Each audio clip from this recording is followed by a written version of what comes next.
الحمد لله رب العالمين والصلاة والسلام على أشرف الأنبياء والمرسلين وعلى آله وصحبه أجمعين أما بعد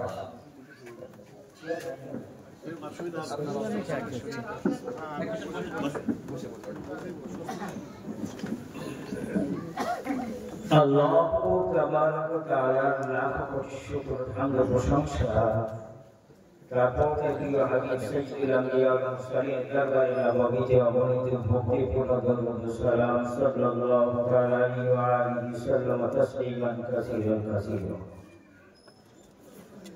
আজকে এই মনোজ্ঞ পরিবেশ, এই নুরানি পরিবেশ খুব ভালো আছে। সর্বপ্রথম আমার প্রতিক্রিয়া হচ্ছে আমি আনন্দিত, আপ্লুত। আর এই শিক্ষা প্রতিষ্ঠানকে কেন্দ্র করে আমরা আজ এখানে উপস্থিত হতে পেরেছি। আমি তো মনে করি আমি নিজে ধন্য, কেননা আমাদের শিক্ষা প্রতিষ্ঠানের সঙ্গে সব ব্যবহার করা যেটা শুধু অর্থ দিয়ে বিল্ডিং কারখানা করার আসল নয়, খোরাক দেওয়া। এটা একটা পাওয়ার হাউস যদি মনে করি, সেটাতে একটা একটা ফ্ল্যাগ বুঝে যদি কানেকশনটা আমার বাড়িতে যদি লাইট আমার বাড়িতে চলতে পারে, তাহলে এই পাওয়ার হাউসের গুরুত্ব আমার কাছে ঠিক যথার্থ হতো। মহোদয়, আমার ছাত্র আর এ তো স্বীকার করছে, অনেকে তো স্বীকারই করে না। আল্লাহ পাক এদের সবাইকে ভালো রাখুন, যে আজ হাতে নাতে আপনার পথ দেখলেন, যে নিজের সন্তানকে সে হাফেজ বানাতে পেরেছে, লাখো কোটি শুকরিয়া আল্লাহর দরবারে। আপনারা ফজিলতের কথা কারি সাহেবের মুখে শুনছিলেন, আমি আবেগ আপ্লুত হয়ে অনেক কথা বলছিলেন। এই কথাটা হচ্ছে সঠিক। হাদিস পাকে এসেছে যে একজন হাফেজ তার মর্যাদা হচ্ছে তার কিয়ামতের দিন সে তার বংশের মধ্যে এমন 10 জনের পক্ষে সুপারিশ করবে, 10 জনের সাথে যাদের নাম জাহান্নামের খাতায় চলে গেছে, জাহান্নামের তালিকায় উঠে গেছে, এমন 10 জনকে সুপারিশ করবে, সুপারিশ করে জান্নাতে নিয়ে যাবে। কথা বুঝেছেন? তার মানে হাফেজ করা মানে জান্নাতের টিকিট পাওয়া, জান্নাতের টিকিট। এটা আমার প্রস্তাব করুন। ये बाबा ये পড়েছেন মনে নজরুল হাফিজ সাহেবকে জানতে, ওনার বাড়ি বিহারে কোন একটা গ্রাম, তিনি নিজে পড়েছেন দর্শের মধ্যে। বলছেন আমি যে গ্রামে বাস করি কোন ঘর হাফিজ থেকে খালি নেই, হাফিজ থেকে খালি নেই, যে ঘরে যাবেন হাফিজ পাবেন। আর আমাদের বাংলায় ভাই আপনাদের প্রত্যেকের ঘর কোরআন শরীফ আছে, পৌঁছাছে আছে আছে তো কোরআন শরীফ দেখেন, পড়েন, মানে বোঝেন। ভাই কোরআন শরীফ তো শোকেসে রাখা হয়েছে শোভাবর্ধনের জন্য, একটা ফুলদানি রাখা আছে, টিভি সেট রাখা আছে, সেখানে আপনি কোরআন শরীফকে খুব যত্ন করে নিয়েছেন আল্লাহকে কাম একদিনও করে। একটা ঘটনা আমার মনে পড়ছে, একজন ইমাম সাহেবকে পাশাপাশি একটা ভাই বোন বাস করে, তার বলছে ভাই ইমাম সাহেব খুব ভালো লোক, একটু দাওয়াত করলে হয়, আমরা দাওয়াত করে খাওয়াই। ইমাম সাহেবের ভদ্রতা তার তাকওয়া পরহেজগারি পরীক্ষা করার জন্য মেয়েটি 2000 টাকা তার দস্তরখানার পাশে রেখে দিয়েছেন। খানা খেয়ে উনি চলে গেছেন।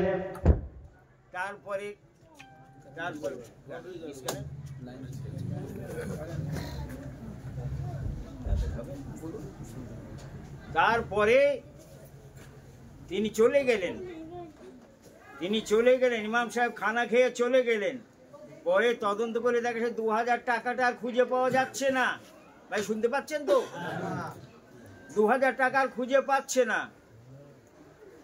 তারপরে কোথায় গেল? What is the causation? হ্যাঁ, খুঁজে পাচ্ছে না। মেয়েটি বলছে ভাই এ কিরকম মাওলানা সাহেব, এ কিরকম হাফেজ সাহেব, আমাদের ইমাম সাহেব, এখানে দস্তরখানে 2000 টাকা রেখেছিলাম, এই টাকার লোকটা উনি সামাল দিতে পারেননি, নিয়ে ভেগে গেছেন। ব্যাস গেল, চুপে গেল। বলে থাক থাক থাক, ও বলতে নেই। যদি ইমাম সাহেব করে থাকে এই অপকর্মটা, ওটা ব্রাশ করিস না, ওটা মেনে নে, চুপচাপ চেপে যা। ঠিক বছর পূর্তিতে 1 বছর পরে ইমাম সাহেবকে আবার দাওয়াত দিয়েছে।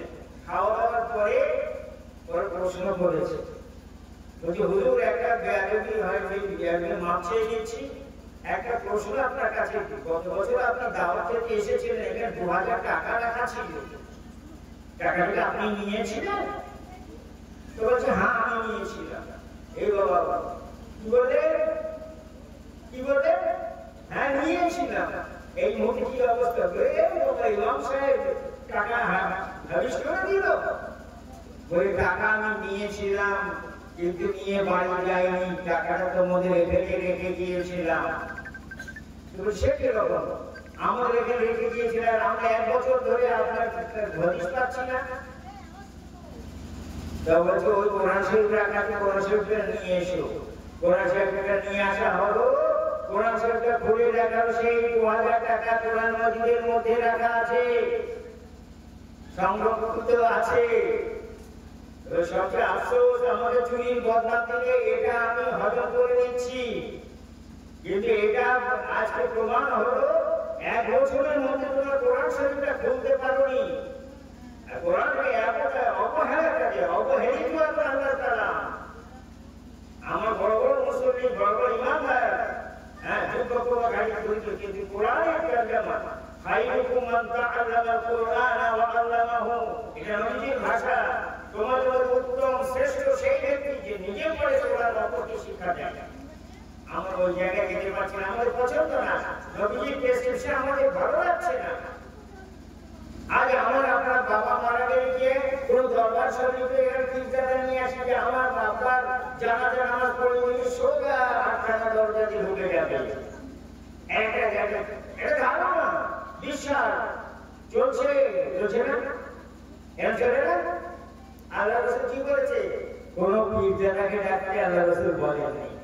আল্লাহ রাসূল বলেন, ইদা মাতা ইবনু আদম ইনকাতা আনহু আমালুহু বিসালাস صدقة جارية أو علم ينتفع به وعلم صالح يدعو له كما قال رسول الله صلى الله عليه وسلم। রাসূল বলেছে, তোমাদের কোন ব্যক্তি আদম সন্তান কেউ মৃত্যুবরণ করে, ইন্তেকাল হয়ে যায়, তার সমস্ত আমল বন্ধ হয়ে যায়। ইনকাতা আনহু আমালুহু, তার সমস্ত আমল স্টপ হয়ে যায়।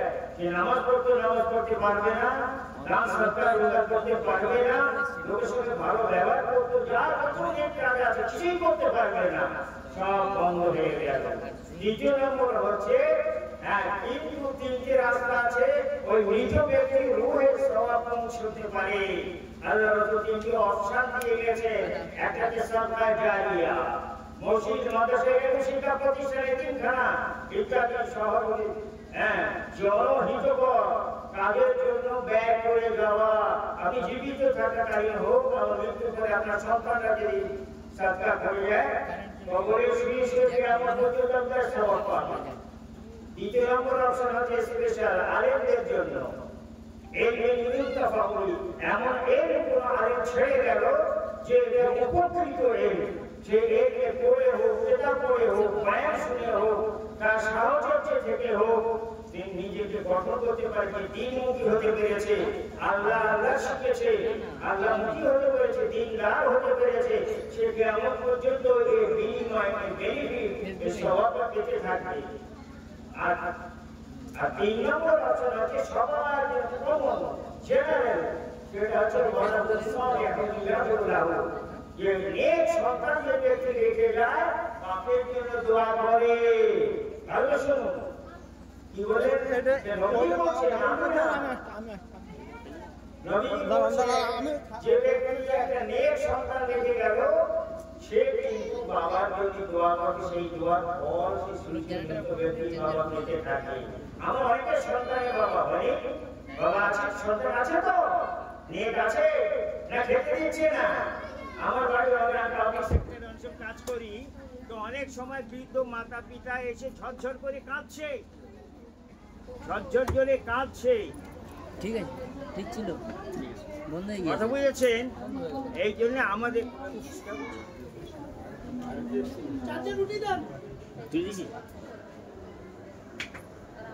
আরে ডিস্টার্ব তো করো, দেখো দৌড়ে যাও রাজি। এখানে হচ্ছে ওকে ডাকিয়ে দাও। লাইন আছে এখানে, লাইন আছে এখানে, লাইন আছে। না না কারেন্টও হচ্ছে তো। সেটে লাইন নেই, একটা সেটে লাইন নেই, জেনারেটর স্টার্ট করলে চালু না করো। নিজের চেঞ্জারে লাইন নেই। এবার যতদিন চলবে জেনারেটরই চালাও। হ্যাঁ আর এটি ভরসা হয়নি। এক মিনিট সময় নেই আপনার, এটা চালিয়ে দিচ্ছি, লাইন রয়েছে তো। হ্যাঁ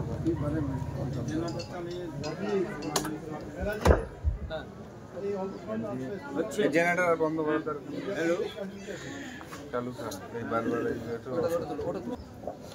মহোদয়া, যে কথাটা বলছিল আবার খেয়াল করেন, কথাটা খেয়াল করেন।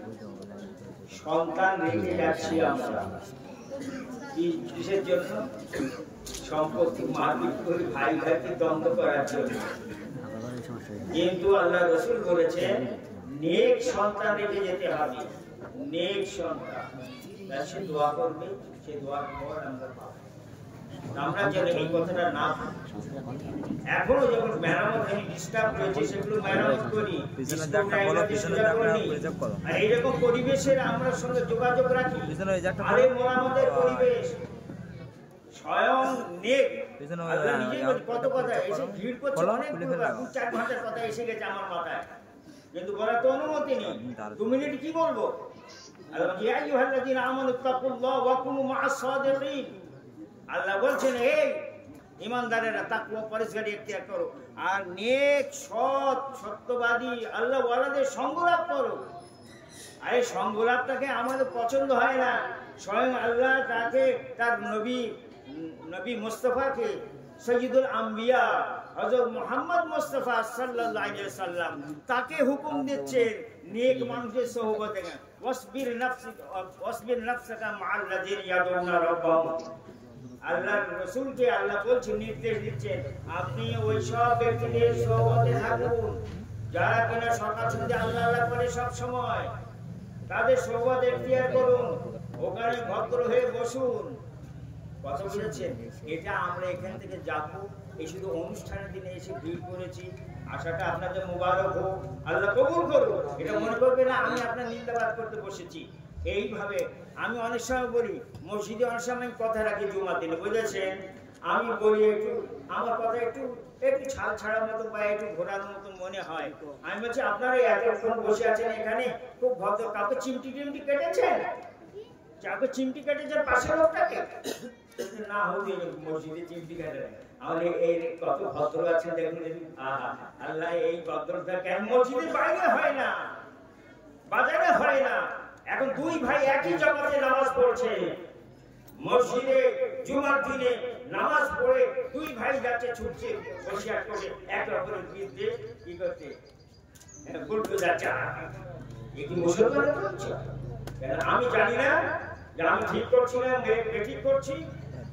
হ্যাঁ, মনের অবচরে কোনো পাপ নেই, মায়ের অবচরে কোনো পাপ নেই, জানেন এসব কথাগুলো?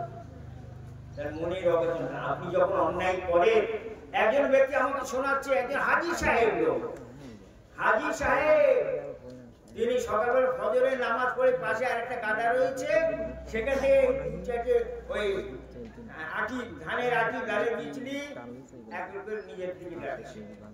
একজন ব্যক্তি আমার কাছে হুজুর আমি হজে যাব, একটু দোয়া করে দেবেন। হ্যাঁ হ্যাঁ দোয়া তো করবো, কিন্তু একটা ডিস্টার্ব আছে করতে পারে। তাহলে কি আমি বলছি, আরে আপনারা যারা পুরাতন ব্যক্তি আছেন জানেন, বামপন্থী আমলে বর্গা রেকর্ড হয়তো ভাগরা রেকর্ড জানেন সব, মনে আছে না ভুলে গেছে? মনে আছে তো? আমি বলি আপনার কাছে রেকর্ড আছে, এলএম আছে যে আপনি রেকর্ড করেছেন, ওকে ফকরিয়া নিয়েছেন 2-4 বিঘে জমি এমনি লিখে নিয়েছে। 34 বছর বামফ্রন্ট রাজত্ব করেছিল, আর দিদি এখন 11 বছর হয়ে গেছে, এই যোগ করে দেখুন 1 বছর হারাম খেয়েছেন। এগুলো শিখে রিটার্ন করুন, তারপরে হজের নাম করুন, আল্লাহকে ঘুষ দিতে যাবেন না। আমি এইরকম ঠাট্টা পাঞ্জা কথা বললাম, বুঝেছেন? এটা আপনারা আমরা সবাই আল্লাহমুখী হব ইনশাআল্লাহ। আমরা এখান থেকে এই সবক নেব, এই আমাদের ভিতরে পুরুষ কালিমা আমরা দূর করব। এটি লেবাস পরে নোংরা যদি এখানে থাকে, নোংরা আবর্জনা থাকে, তাহলে আপনি কি করবেন? ওদের মাটি চাপা দেবেন, ছাই চাপা দেবেন বা আতর ছিটে দেবেন? এটা হবে না। সব অপরাধ সঙ্গে নিয়ে আর আপনি যাচ্ছেন হজ করতে, উমরা করতে, মনে করছেন যে ওই যে হাদিসে এসেছে হজে করে আসে যে মায়ের সদ্যজাত শিশু নিষ্পাপ হয়ে যায়, এটা কিন্তু শর্তবিহীন না, শর্তবিহীন না মহতারাম। কথা বুঝেছেন? ছাপাবেন আল্লাহ পাক জানেন। একটা কথা শেষ করে দিচ্ছি, কাল কিয়ামতের দিন জাহান্নামকে বলা হবে, জাহান্নাম ভরে দেওয়ার পরে আল্লাহ জিজ্ঞেস করবেন, এই তো পেট ভরেছে। জাহান্নামকে জিজ্ঞেস করবে, কে? আল্লাহ জিজ্ঞেস করবে, হারিম খালাতি, হারিম খালাতে তো পেট ভরেছে, আমি তো নাস্তা পানির ব্যবস্থা করলাম, তো তো পেটটা ভরেছে। হারিম মসজিদ জাহান্নাম বলতে, এ আল্লাহ আর কিছু আছে নিয়ে এসো, এই এক প্লেট হয়ে দিই। আর শুনে নেন, জাহান্নাম কিন্তু আমাদের জন্য আল্লাহ করেনি, যার টাকা কম সে যাবে জাহান্নামে। হ্যাঁ, আল্লাহ পাক বলেছেন, ওয়াসারিউ ইলা মাগফিরাতিন মির রাব্বিকুম ওয়া জান্নাতিন আরদুহা সামাওয়াতু ওয়াল আরদু উইদ্দাত লিল মুত্তাকিন। এজন্য দৌড়ে এসো, তোমাদের রবের মাগফিরাতের দিকে দৌড়ে এসো, আর ওই জান্নাতের দিকে এসো যে জমিন আসমানের মতো চওড়া করে আজ আছে। আর এটা মুত্তাকিনদের জন্য আমি বানিয়েছি, এটা মুত্তাকিন কাফেরদের জন্য না। আর কাফেরদের জন্য জাহান্নাম বানিয়েছি। মুহতারাম, সেই মুত্তাকিন হতে হবে, মুত্তাকি ছাড়া জান্নাতে যাওয়া যাবে না। আমরা সব বলদগুলো বয়ে বেড়াচ্ছি, সাফ করছি না, সাফ করছি না, এটা করবো। এখানে এসেও যদি আমরা অ্যাজিটিস থেকে গেলাম, এত বড় বড় মাহফিল হচ্ছে, এত বড় বড় জলসা হচ্ছে, লাখ লাখ টাকা বাজেট নিয়ে হচ্ছে, আর বাংলা বিখ্যাত বক্তা এনে বকিয়ে নেওয়া হচ্ছে, কিন্তু যে ব্যক্তি জলসা দেওয়ার আগে বেনামাজি ছিল, আপনার জলসা বেনামাজি। কি ভাই, যদি 1 লাখ লাখ টাকা আপনি খরচ করে বেনিফিট নেবেন না, এই ব্যবসা কতদিন চলবে? এই ব্যবসা কতদিন চলবে? আপনি হওয়ার চেষ্টা করবেন। আল্লাহ কিয়ামতের জাহান্নামের সব উদ্বোধন করবে, জাহান্নাম উদ্বোধন করে বিগিনিং করবেন।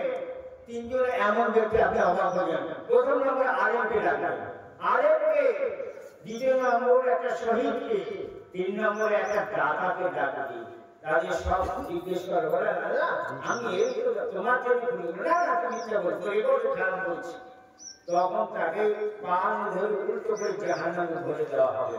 আল্লাহ পাক আমাদেরকে হেফাজত করুন। এই হাদিসটা বয়ান বর্ণনা করার সময় হযরত আবু হুরায়রা রাদিয়াল্লাহু তাআলা আনহু 3 বার বেহুশ হয়েছিলেন।